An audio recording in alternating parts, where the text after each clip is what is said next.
Hello and welcome to today's episode of the Greek Shipping Podcast. It's a new podcast series actually co-organized by Kyvenitis Tavel and the American College of Greece with the support of the Center of Excellence in Shipping, Logistics and Energy. We will explore the world of shipping, discussing with knowledgeable speakers and the leaders who are actually shaping the Greek maritime industry. I am your host, Kelly Herakoudi.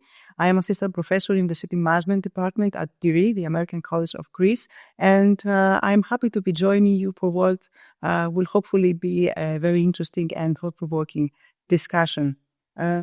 Today we have the honor of speaking with Mr. Antonis Lambros, director at the Centrofin Management with more than 30 years of experience in the field. Adoni, thank you so much for accepting my invitation. You are my first speaker in this series. The pleasure is all mine. Actually, the honor is all mine. So thank you very much. I would like to start with your journey. I think it's always interesting to hear how people enter this field and the path that they take. So what initially drew you to shipping? That's a very interesting question. Unfortunately, it's not so complicated and not so exciting. And I believe that actually these days things are very different than what they used to be in the past when I started out. In what sense? In what sense? In the sense that I am originally from Chios Island, so my father was from the island. He was already in the shipping field. So it is something that... That's the Greek shipping island, right? That's the Greek shipping island, but other islands will disagree, of course. So it was more or less of a one-way street when we...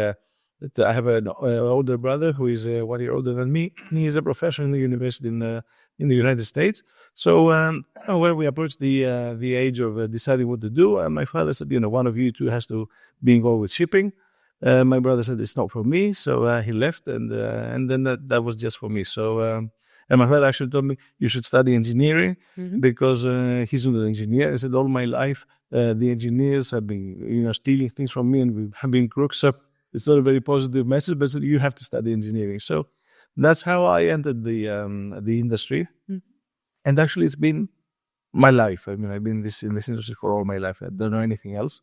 Now, of course, I think it's very different. You have more means to enter the industry.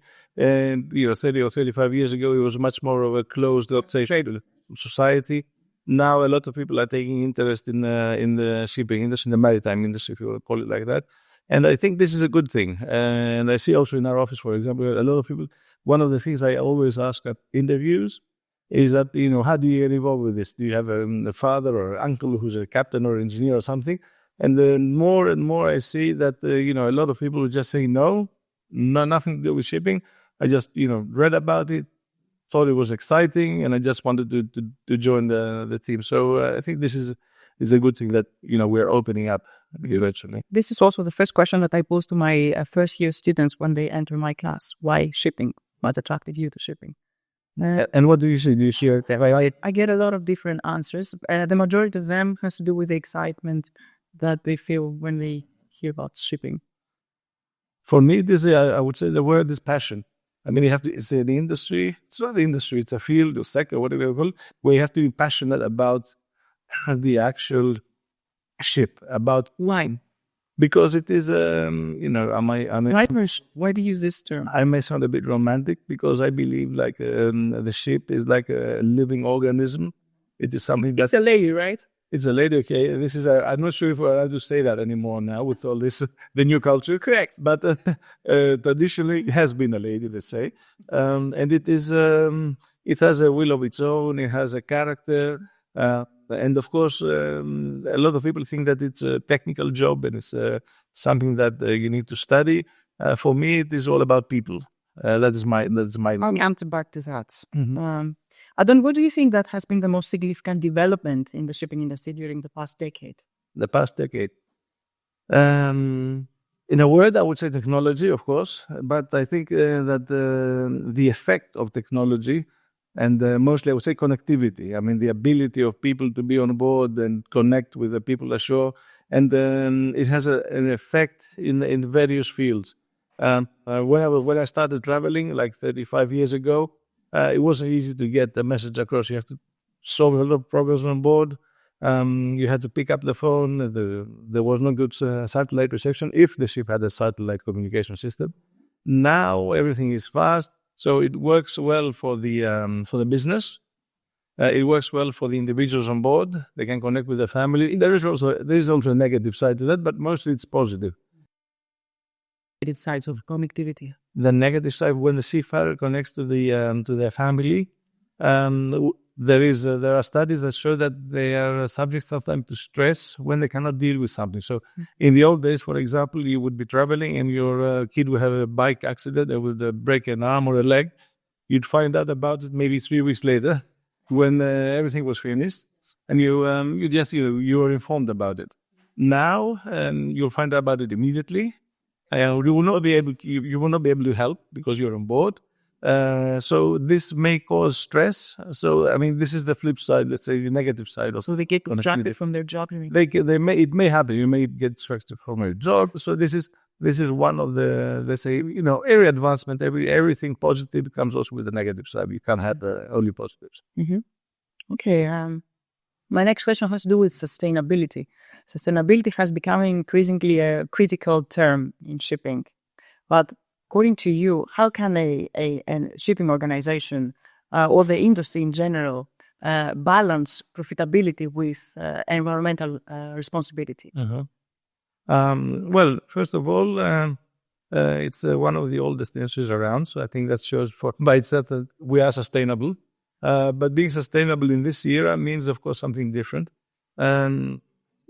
Our business is very heavily regulated from an environmental viewpoint. And to be quite honest, I don't think it's very difficult to create this balance because in many ways, economy and ecology or profitability and sustainability are interrelated. And a lot of the focus is on the emissions. The emissions are directly proportional to the fuel that you burn and the fuel costs. So the effort to reduce emissions at the same time creates ships that are more economical and therefore they cost less. For example, we operate tankers in our company. We are the Suezmax tankers, and we have ships that were built at the same yard, so very similar design, 10 years apart. The same ship was delivered 2011, and we have the same ship 2022. The difference in consumption is phenomenal, and without let's say putting aside we haven't had any, let's say, significant technological advances, just the normal, let's say, specification that the engine builders provide. So we're talking about 10 tons a day saving just on the fuel consumption. So this is reflected in profitability. Exactly. So being, let's say, green also helps in being more profitable. So I don't think there's a conflict. I mean, okay, the balance that you say, I think it's very easy to achieve. Mm-hmm. All right. Shipping often involves highly technical operations, but I think that shipping at its core is still about human connections. What do you think will be the role of personal relationships, let's say, in a modern shipping world, which is highly automated and digitalized? Personally, I think that people are at the core of our business. Yes, technology is there. I don't think we are a high-tech industry compared, for example, to the aviation industry or other areas. We do have technology. We do take advantage of technology. There is a lot of, let's say, speculation about the future of shipping. We're talking about autonomous ships and unmanned and so on. Personally, I'm maybe an old school guy, but it is. Do you believe in those terms? Smart ports, smart vessels. Smart. They're here. The smart vessels are here in the sense that you can get a lot of data back from all the equipment. You have sensors on board. Mm-hmm. They transmit a lot of data back to the office. But you have to have systems to control all this. So it's nothing new, to be honest. Instead of having your people on board and checking things, you have more, let's say, tools at your disposal in order to create a safer and a better result, a safer ship and a better result. But at the end of the day, people have to be there. So we're not going to get rid of our seafarers. To the contrary, we need more of them. Why not? Because they're in, let's say, in a distant environment. You need people who have knowledge. At some point, they will have to take a decision. You cannot do everything remotely. You cannot do everything remotely as well as you would do it. And there are still there's a question about reliability. Now, obviously, we could not be sure what will happen in 50 or 60 years or 100 years. It will not be around. But definitely, I don't see it coming now.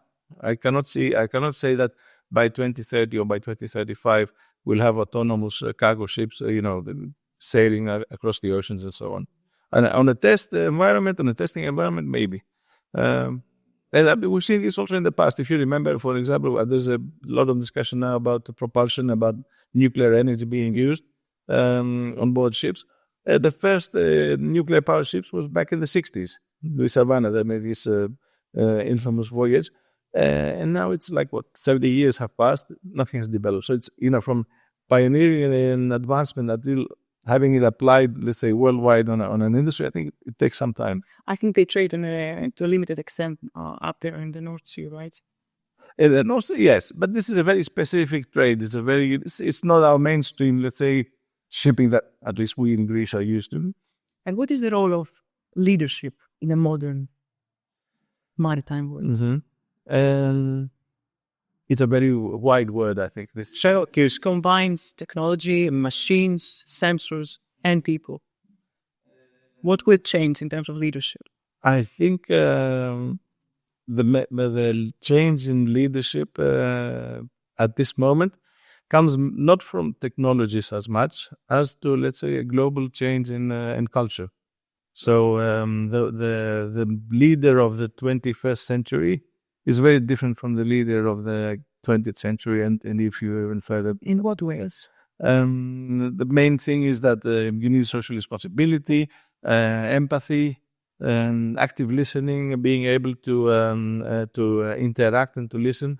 Gone, in my opinion, are the days that the leader was the person who would have the total knowledge, who had the absolute power to say, this is what we'll do, this is what we won't do. I think there's an article in this Harvard Business Review about the incomplete leader. This is the modern, let's say, version of the leader, in my opinion. Are you implying that we need more human leaders in shipping? We need more humanity for our leaders, I think. Not only in shipping, in general, I would say, but shipping is just one part of the industries. So I think we need to have leaders with a more human face, let's say. Human face. How is shipping different than other industries? I think the main difference comes from its global reach. We are everywhere. At any given time, something is happening somewhere in the world, and this is what makes it fascinating. This is what makes us passionate about it. That it depends on so many factors. I mean, it's a very simple, if you want to put it from a, let's say, economical point of view, it's a very simple industry. It only depends on supply and demand. But there's so many factors that are influencing supply and demand. Something happens in the other side of the world, either a political or economical change, or weather has changed, or an earthquake. Anything can happen, and it can affect our business. That is the first thing. This global reach. Secondly, is that it's this competition that you're competing with everybody. It's like an open field. The entry level is there. It's not very difficult to start getting involved in shipping. And then it's just free. I will just say put in a quotation, free competition. It's not exactly free, but it's not exactly level for everyone. But still, you can compete with anyone. So you're sitting in Greece and competing with one person from South America, another one from China, another one from Germany. But that's for doing the same business. And this connectivity, you're connecting people, you're connecting goods, you're connecting ports. This is what makes it. Different cultures, different time zones. It is that is what makes our business so different. Right. But at the same time, more interesting. Mm-hmm. How do you handle crisis? Crisis, yeah. We had to handle quite a few in our career. You're the chief operating officer here. Yes. The difficult crises are, again, the ones that involve human beings, people. It's not easy. Explain. It's not, I will explain. Yes, it's Because people, when you talk about crisis, usually you may consider financial decisions or, something with the market. For me, anything that involves the people is more difficult. You need to be calm, resilient. Resilience is a word that is very much in focus recently, and it applies also to our industry.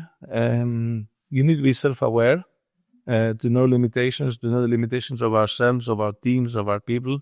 We need to be close to our... Why is this a more demanding situation? Decisions, again, because this industry is, as I said before, simple but complicated.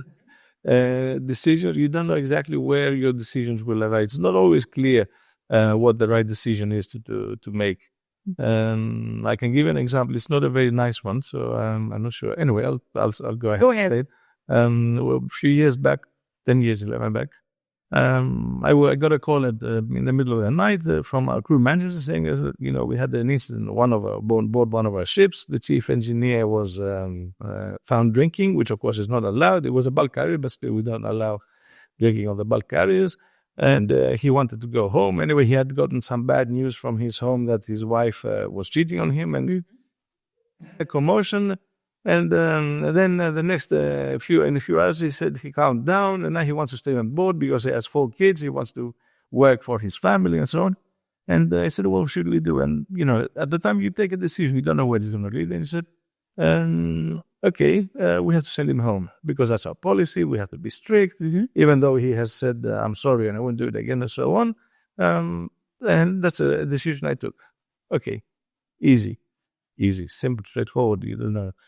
And a week later, I get news from our crewing office in Manila that he went back home.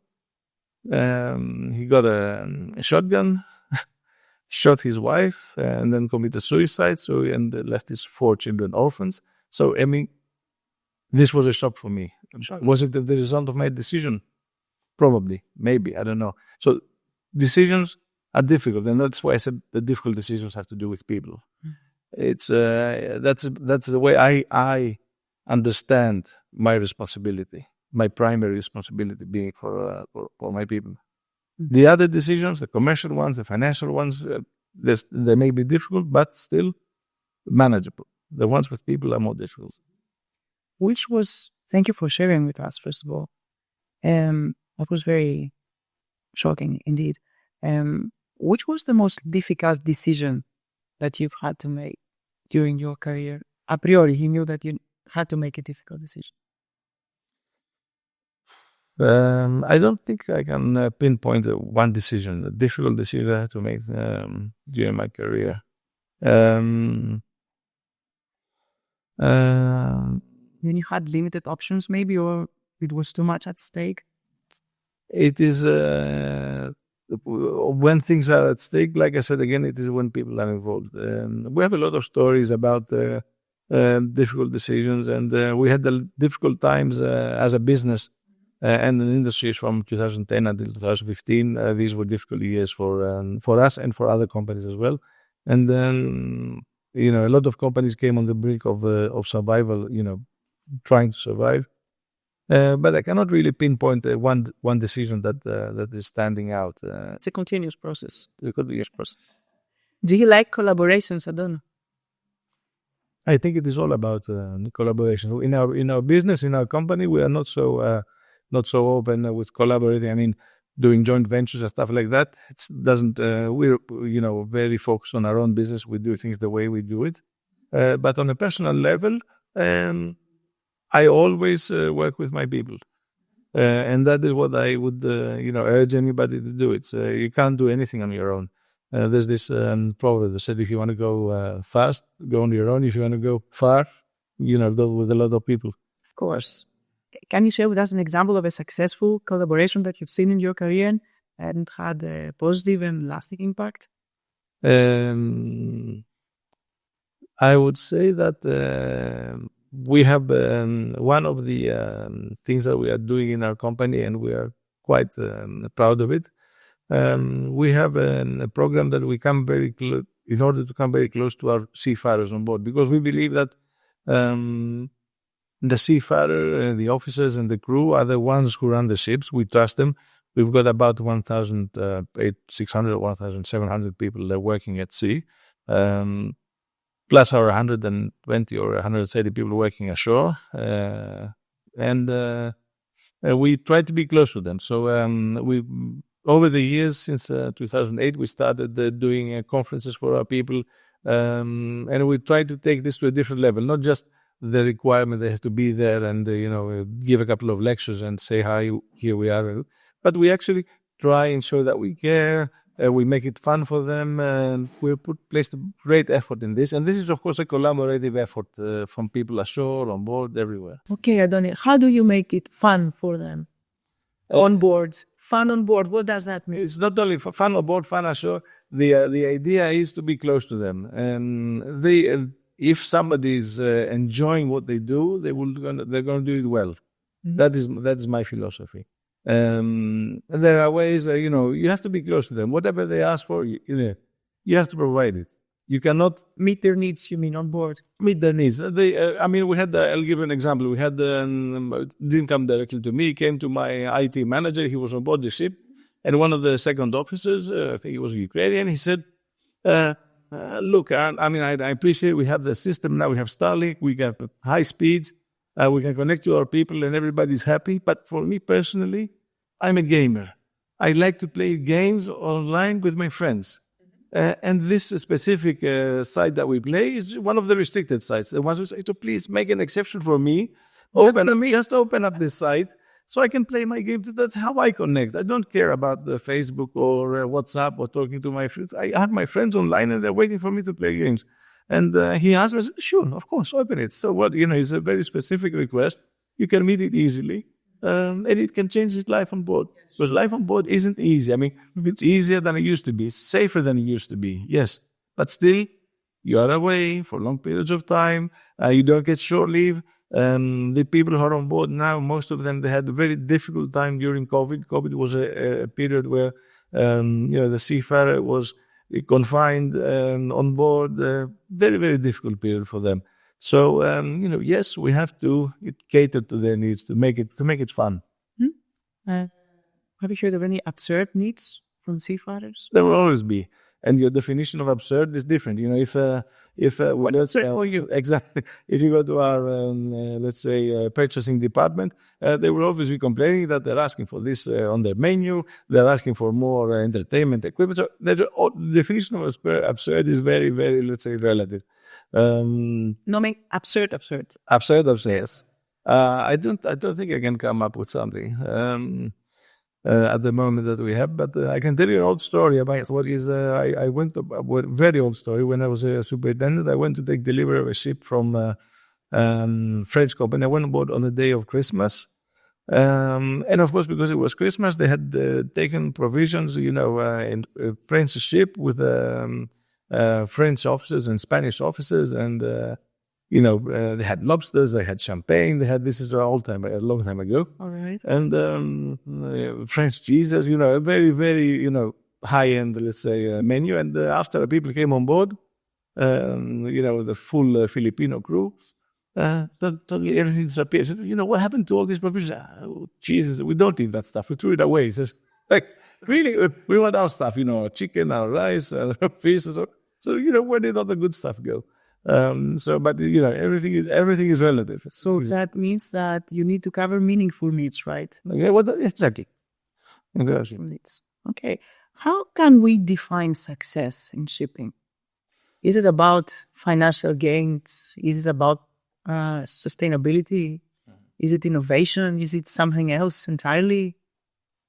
I think, again, that this is a very subjective definition. For you? And for me. For me, success is connectivity, I would say. Connecting people, connecting ports, connecting cultures, connecting goods. The essence of the industry. This is the essence of it. If you do this well, you are successful. If you do it well, you may also be profitable. Not all the time, because profitability depends. This is a very cyclical industry, and so profitability also depends when you enter, when you exit. So there's a lot of other factors. But So are you suggesting that success has to do with efficiency? success and effectiveness with effectiveness, not efficiency.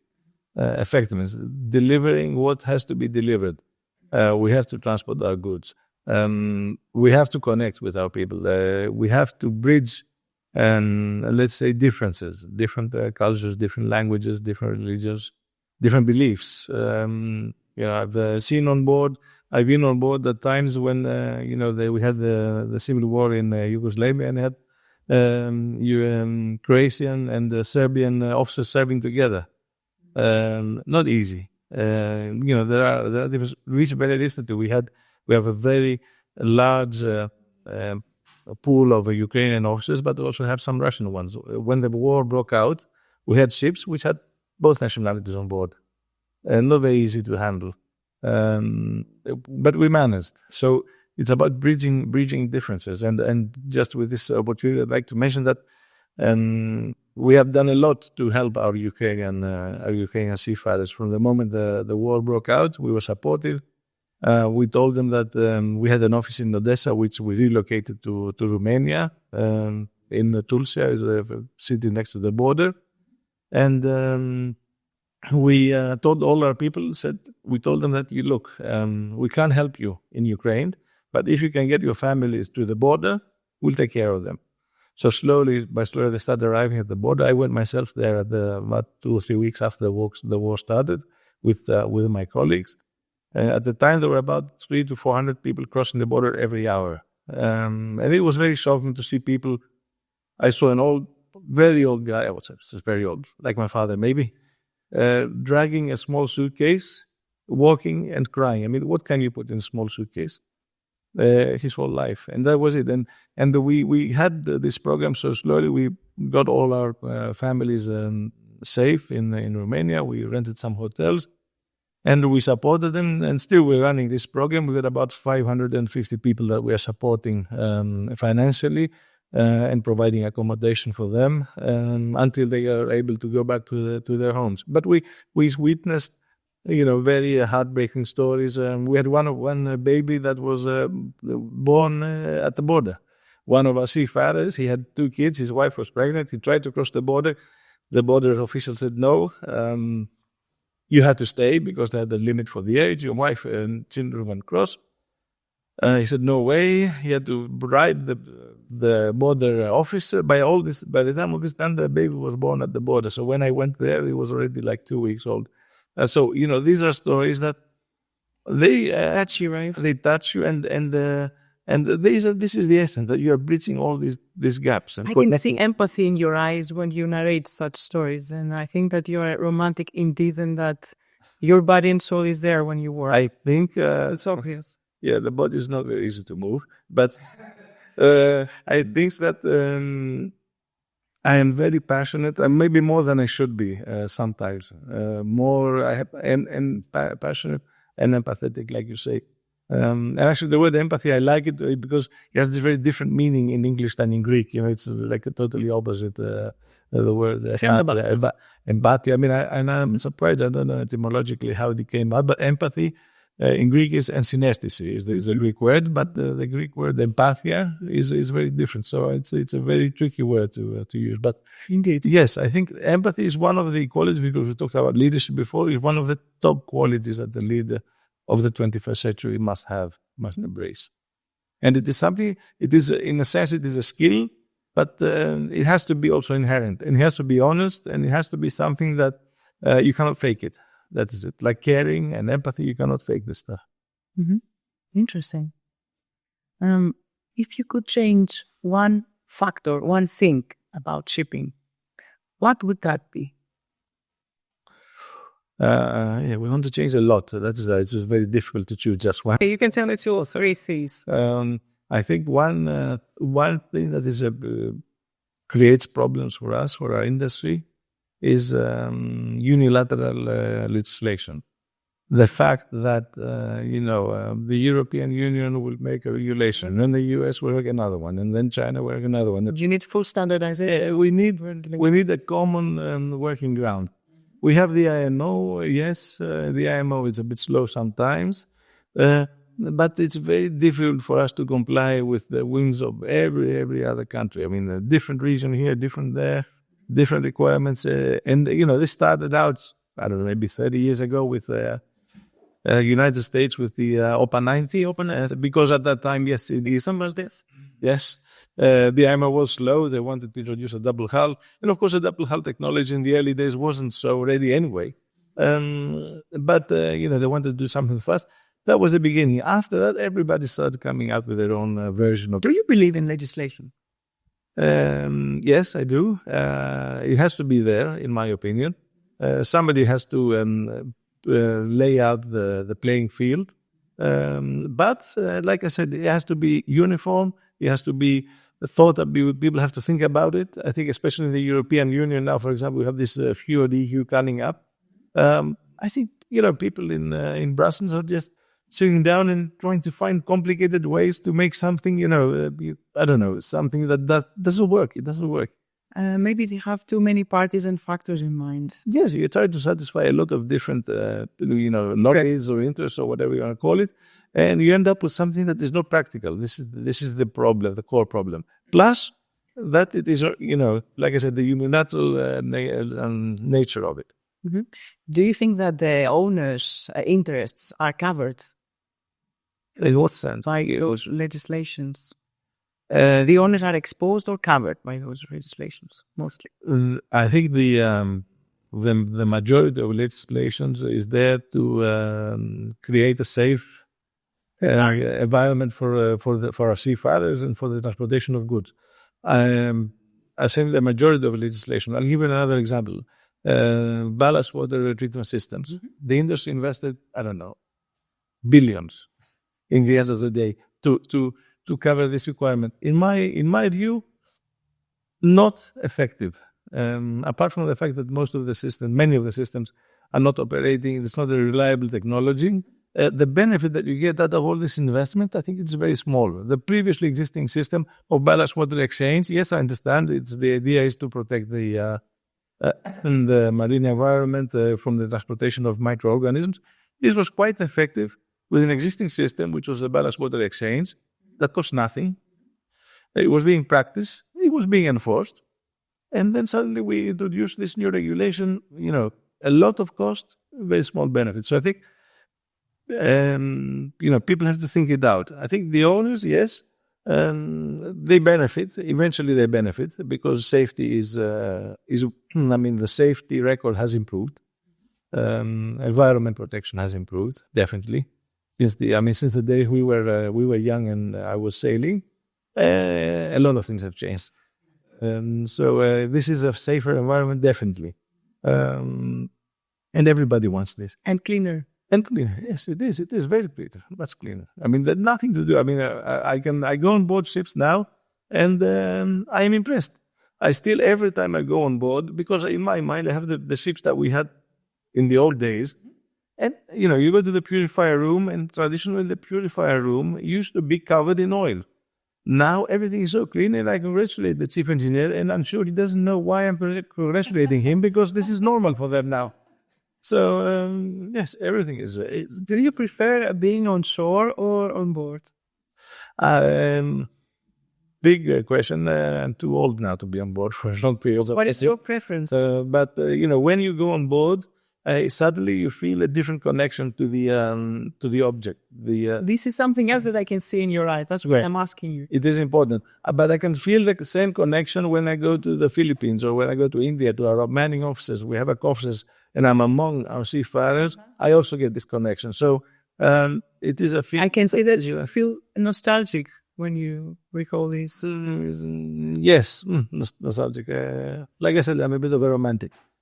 Compared to other people in the industry. Why vessels are romantic places? I think it is the sense of being able to leave, to depart, to escape, to sail away, to move. Ελεύθερος, Like, for example, when you go to an airport. When you go to an airport, suddenly you get a different. Even if you go for a different mood, for a bit, you get a different mood. A different mood. Something is moving. Okay. What's one lesson that you learned during your career and has stayed with you and has shaped your leadership style? A lesson. I think that as years go by, I think that there are a couple of words that are important, and I think one is respect, and the other one is humility. I believe that, and it's not easy as you advance in life to maintain a respectful approach towards everyone.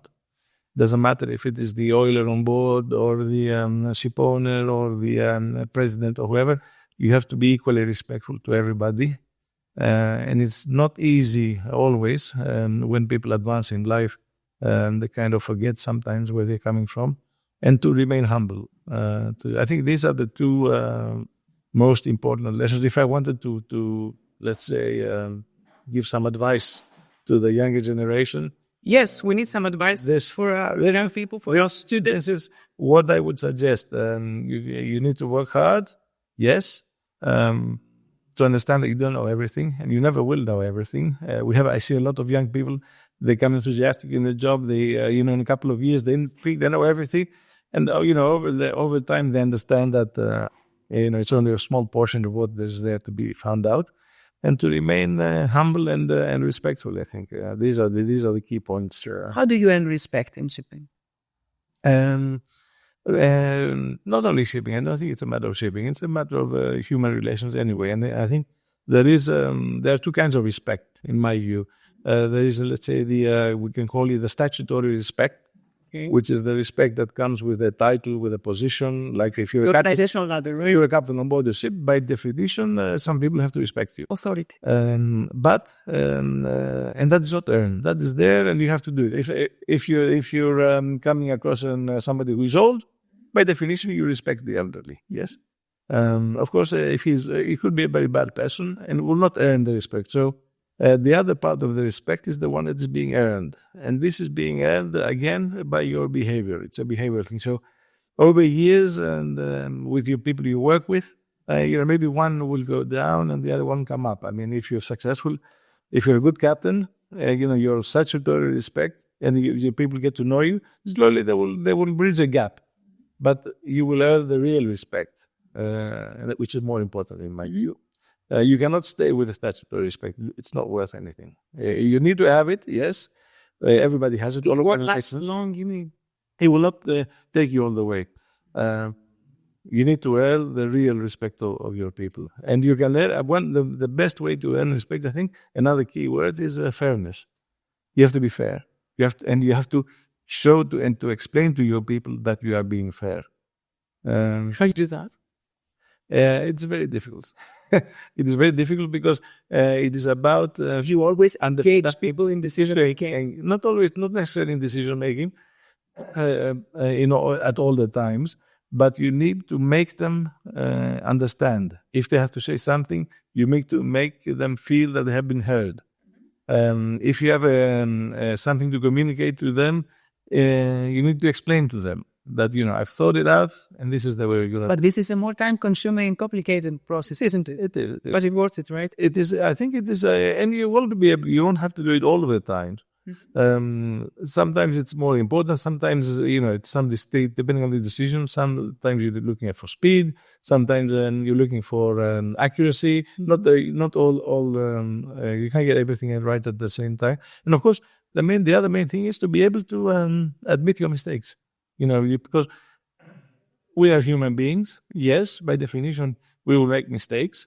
Give me an example when you admitted a mistake of yours. Very frequently. And I will, I do it sometimes on purpose so that I can show to my people that, it's not bad to admit your mistake or to admit that you don't know something. I will ask, very recently I called up Maria, who works here, and I said, what do these initials stand for? Wasn't ashamed to ask something. I knew it, but I did it on purpose to make her understand that, if I'm not ashamed to ask about something, then she should also not be ashamed. Because a lot of reactions are driven by shame, by fear. People are afraid that they're going to be judged, and this doesn't promote the openness that we want to have. You have to be able to ask questions without any fear of any repercussion of any, being judged or anything like that. And then you need to actually do that and promote it again and again, because the instinct of the person is not to do it.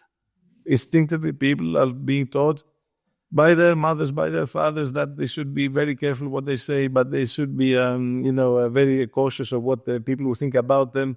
So inherently, they have this, there's a restriction. It is something that you need to unlock, and it takes time, and you must lead by example. So it's important to show that I don't have all the answers, I don't get everything right, and I'm not afraid to ask questions, because then they will also do it. Right. Excellent. I agree. I need a final comment, piece of advice from you to young people, to our students maybe. What do they need to enter this field, to succeed in this field? So I think that I think my final word will be: don't come to our industry for the money. Don't come to our industry because it's. But your industry is popular for the money. It is, but it's not enough. You need to have a passion for shipping. It is a business where passion is important. It's not accounting. It's not trading stocks. It is something totally different, in my opinion. So passion about the business is important. The same thing goes also to the people who are in the academies. A lot of the people go in the academies, the maritime academies, because it's easy, the entry level is lower, or because they think, we're going to go on for a few years and make some money and so on. You need to be passionate about this business. From all posts, on board, ashore, you need to have passion. This is the way I see it. And I hope your students show this passion and they follow a career. It's not going to be easy. Definitely not easy. Very competitive. A lot of new applicants every year. I see a lot of courses being offered around. Again, I didn't know so many courses. So it's not going to be that easy to get all these people in our industry. Is education important to you? Certificates, diplomas, etc., degrees? Or it's a matter of personality? I'm tempted to say that it's not so important for me. This is a question that I get from my students very often, that's why. I'll tell you, myself, I don't have a postgraduate degree. I studied mechanical engineering, and when I wanted to do a master's, my father said, you had enough of study. I wasn't so good a student anyway.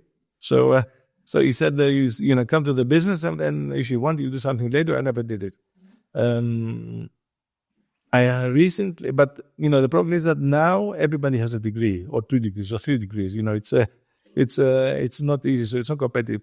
Recently, we employed a young lady, and I think it was the first time in quite some time that didn't have a university degree for a very important position, which is being an operator, a ship operator. Mm-hmm. There was this, our HR manager, she saw this CV, said it's interesting, but she doesn't have the degree and so on. So let's have a look at her. Again, we employ also women ashore that operate the ships, which is not very common. Usually the operators ashore are the previous port captains and so on. Anyway, we have a different mentality on this. And it so happens that, we did the interview, very successful. I was very impressed. I said, let's go for it. So I don't think it is a necessary requirement. For me, it's not a necessary requirement, but I would say we are the exception. I would say 9 out of 10 or 99 out of 100 doors are going to knock on. The first thing they're going to look at the degrees, and if you don't have something, it's going to go at the bottom of the pile, the CV. So it is important. It is important. It is, let's say, again, by default, let's say, important. Okay. So, and that brings us to the end of today's episode. A big thank you to Antonis Lambros for your very interesting insights. Thank you, Antonis. I hope it was for this very fun conversation, for sharing your insights. Thank you for tuning in. Be sure to subscribe to the Greek Shipping Podcast so you don't miss out any of the future very interesting conversations with our speakers. We love shipping. Until next time. Bye.